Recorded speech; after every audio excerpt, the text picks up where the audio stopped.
দীর্ঘদিন পর সম্প্রচারে এসে ৫ লাখ সাবস্ক্রাইবারের ভালোবাসায় সিক্ত আমার দেশের ইউটিউব চ্যানেল ও ফেসবুক পেজ।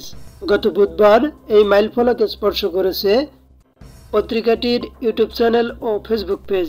এ উপলক্ষে কেক কেটে আনন্দঘন পরিবেশ উদযাপন করা হয়েছে। রাজধানীর কারওয়ান বাজারে পত্রিকাটির কার্যালয়ে কেক কাটেন আমার দেশ পত্রিকার সম্পাদক ও প্রকাশক মাহমুদুর রহমান। তিনি বলেন, আজকে আমাদের জন্য একটি অত্যন্ত আনন্দঘন দিন। ইউটিউব ও ফেসবুকে মাত্র 18 দিনে 500,000 পার করছি। আমাদের কোনো লক্ষ্যমাত্রা ছিল না, আর এটার জন্য প্রথমেই ধন্যবাদ জানাচ্ছি শ্রোতা ও পত্রিকার পাঠকদের। তাদের সমর্থন না পেলে এটা সম্ভব হতো না।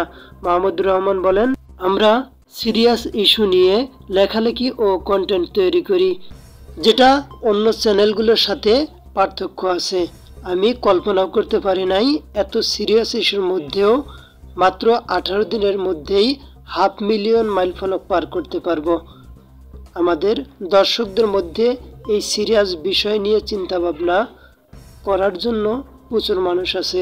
এজন্য আপনাদের প্রতি অসীম কৃতজ্ঞতা। আমরা যাতে তাড়াতাড়ি মিলিয়ন কোটা পার করতে পারি। এ সময় উপস্থিত ছিলেন নির্বাহী সম্পাদক সৈয়দ আব্দুল আহমদ, ব্যবস্থাপনা সম্পাদক জাহেদ চৌধুরী, বার্তা সম্পাদক Ilias Hossain, head of multimedia Tamanna Minhaj সহ অন্যান্য বিভাগের সংবাদকর্মীরা।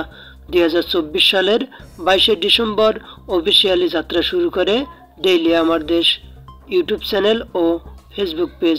মাত্র 18 দিনের মধ্যেই দর্শকদের এই ভালোবাসা অর্জন করে ইতিহাসে রেকর্ড করলেন ডেইলি আমার দেশ পত্রিকার ইউটিউব চ্যানেল ও ফেসবুক পেজ।